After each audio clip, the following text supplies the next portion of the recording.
Assalamualaikum warahmatullahi wabarakatuh. Waalaikumsalam warahmatullahi wabarakatuh. Alhamdulillahi rabbil alamin.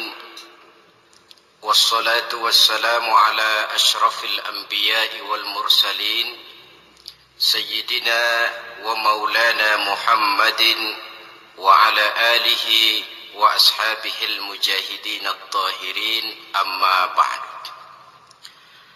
Saudara hadirin kaum muslimin rahimakumullah. Saya teringat satu analisa dari Rasulullah sallallahu alaihi wasallam. Beliau bersabda, "Inna min asyratis sa'ah." Sesungguhnya di antara tanda-tanda kiamat. Apa kiamat itu? Dalam arti yang umum, kiamat itu saat di mana alam ini hancur, bumi gempa, air laut tumpah ke darat, gunung meletus, planet-planet bertabrakan, lalu semua yang bernama hidup mati. Itu kiamat beneran. Saya nggak mau cerita kiamat beneran, sebab saya sendiri nggak kepengen ngalamin. Yang sering kita ngalami ini kiamat kecil-kecilan, kiamat mini.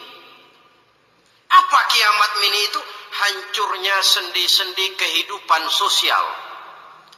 Maksiat merajalela, munkarat menjadi-jadi. Yang ma'ruf dianggap munkar, yang munkar malah menjadi ma'ruf. Yang salah disanjung-sanjung, yang benar dicaci maki. Tuntunan dianggap tontonan, tontonan malah jadi tuntunan. Kan kiamat kalau sudah begitu. Penjungkiran nilai. Kenapa hal semacam ini bisa terjadi? Penyebabnya kata Nabi, pertama ayyurfa'al ilmu. Ilmu diangkat oleh Allah. Bagaimana cara Allah mengangkat ilmu dan apa maksudnya itu? Allah mengangkat ilmu itu, saudara, caranya pertama dengan mewafatkan ulama. Makin banyak ulama wafat, makin banyak ilmu ditarik. Yang kedua, kurangnya minat orang untuk belajar agama. Kalau sudah klop macam itu, artinya agama sudah disudutkan ke pojok-pojok kehidupan. Agama cuma sekedar tinggal dekorasi. Agama cuma seminar, cuma kongres, cuma muktamar.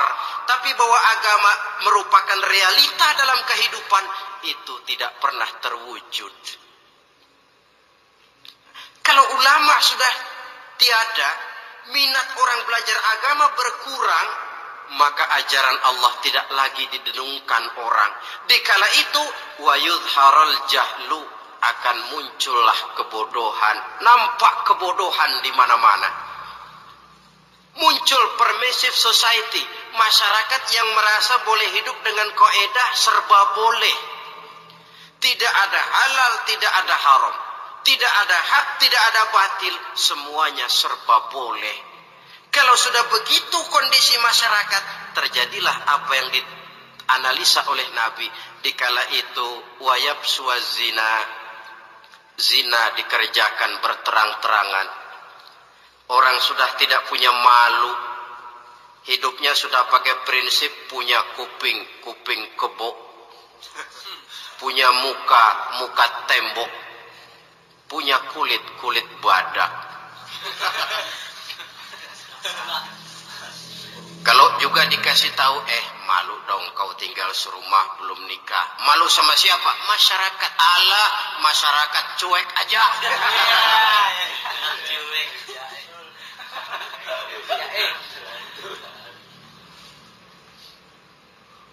Bukankah realita kalau kita ikuti surat-surat kabar, berapa banyak sudah gadis-gadis bergelimpangan jadi korban? Berapa banyak bayi-bayi yang lahir ke alam ini tanpa harus tahu kemana dia mesti manggil bapak. Yang akhirnya mengalami keterakisan, dimasukkan ke dalam kantong plastik, dibuang ke tempat sampah. Kalau itu sudah terwujud, muncul efek negatif yang kedua. Wa yushrabal khamr, arak, minuman keras jadi kebanggaan. Anak muda belum nyohor kalau belum bisa mabuk. Yang nggak mabuk dianggap kolot, kampungan loh. Bikin malu baru kena segelas saja udah miring, cengeng. Temen kita no hebat sampai nyungsep di got. Yang nyungsep hebat. Ya kalau cuma yang hancur kehidupan pribadi. Tapi kalau sudah menyangkut masa depan, yang berarti masa depan suatu generasi adalah merupakan masa depan daripada suatu bangsa. Begitu kerasnya Islam ini melarang minuman keras. Sampai bukan cuma sekedar meminumnya saja yang diharamkan, tetapi juga dilarang mengimportnya, memproduksinya, membuka warung yang menjual minuman keras atau bekerja di tempat penjualan minuman keras. Ada juga yang nyerempet-nyerempet, Pak, kalau sedikit kan nggak apa-apa, nggak mabuk ini. Nah, saya ingatkan hadis Nabi diriwayatkan oleh Imam Ahmad, Abu Daud dan Turmuzi. Nabi bersabda, "Ma askara katsiruhu faqaliluhu haramun." Apa yang banyaknya menyebabkan mabuk, sedikitnya pun tetap haram hukumnya. Memang barangkali mungkin ada manfaatnya, tetapi bahayanya jelas lebih besar ketimbang manfaat yang bisa timbul daripada jenis minuman keras itu sendiri. Dalam hadis lain Nabi pesankan, "Man kana yu'minu billahi wal yaumil akhir fala yaq'udu ala ma'idatin taduru 'alaiha al-khamru." Siapa yang beriman kepada Allah dan beriman kepada hari akhirat, jangan dia duduk di dalam satu pertemuan yang di dalam pertemuan itu diedarkan minuman keras. Masuk ke dalam lingkungan macam itu saja tidak diperkenankan. Kenapa? Asyariku fi syarri syarrun. Bersekutu dengan kejahatan, jahat juga hukumnya. Semalam kamu mabuk ya? Enggak, temen. Saya cuma ngebeliin aja kok. Apalagi ngebeliin.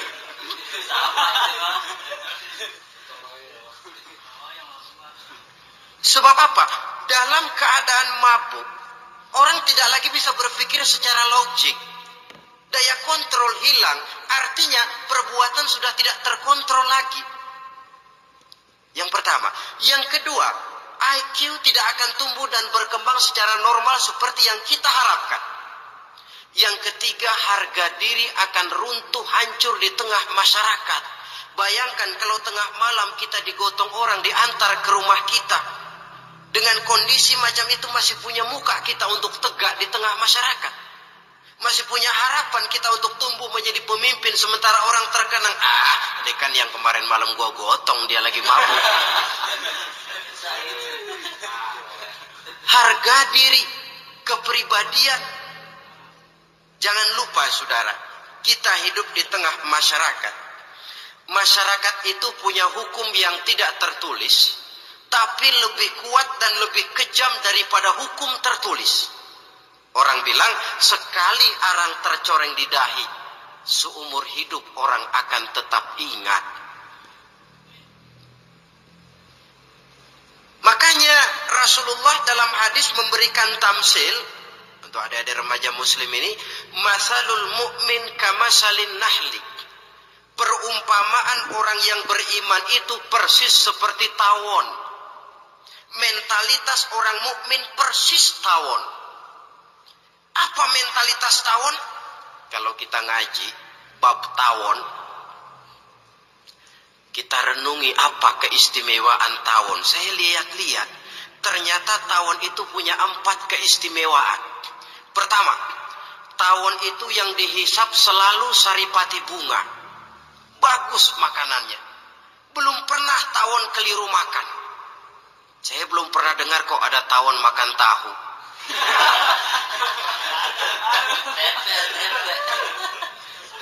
Yang dimakan selalu saripati bunga. Artinya apa? Orang mukmin perutnya itu perut selektif. Yang dimakan yang baik-baik, yang diminum yang baik-baik. Yang baik menurut agama itu adalah yang halal, thayyibat. Perutnya selektif, bukan perut asbak. Kalau asbak puntung apa saja masuk ke dalamnya. Tapi mukmin perutnya ini selektif. Daging kambing masuk, tahu masuk, kangkung masuk,